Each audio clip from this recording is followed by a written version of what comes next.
There are not that many female teachers that are represented in Himalayan art, um, but we do have some, and one of them is Machig Labdron. Machig Labdron lived in basically the 11th century, and she was very much involved with a number of different types of religious practices, some that were coming in from India, and she was acquainted with existing Tibetan systems of Buddhism.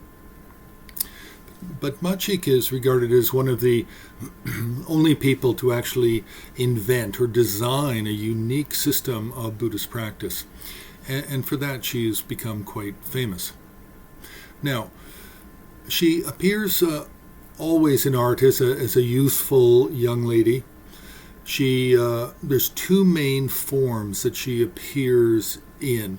One of them is as if she was a goddess. Beautiful ornaments, heavenly garments. The right hand is raised, holding a double-sided drum.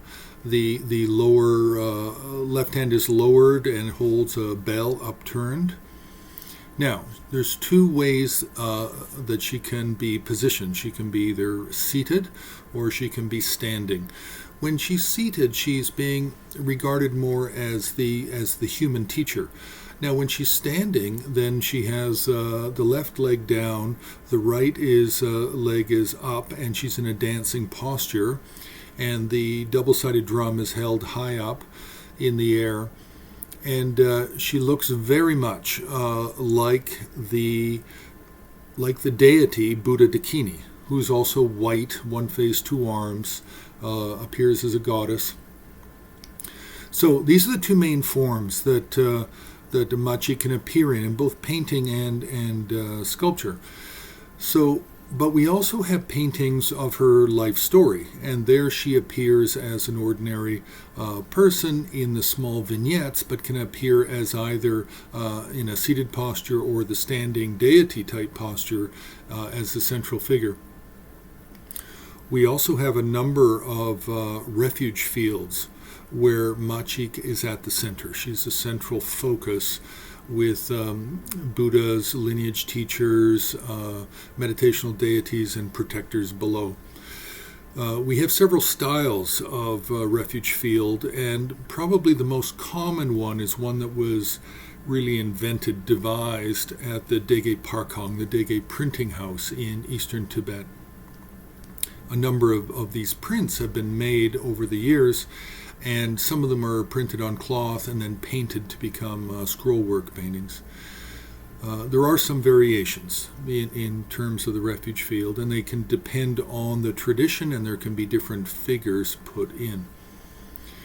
Now, another type of Machig, which is based on the deity appearance as a goddess, is in actually a particular painting style, and it's really the Palpung painting style of East Tibet.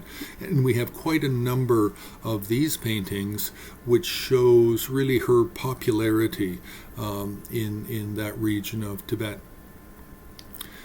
So these are really the main forms. It's just the sitting, the standing, appearing in a refuge field, appearing in a life story.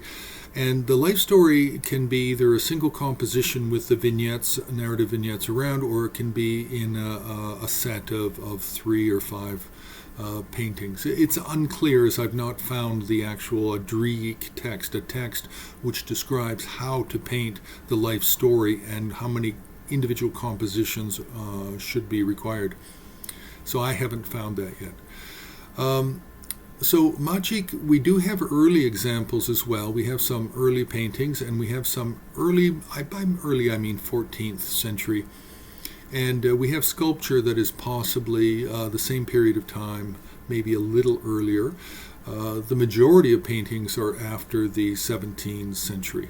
So this is Machig. Machig also holds the drum in really in a way that is similar to Dechen Gelmo and many other figures. So in sculpture, sometimes she can be a little bit difficult to recognize. So one has to be a little bit aware that there are there's a possibility of confusions in identification with sculpture. So that's Machig.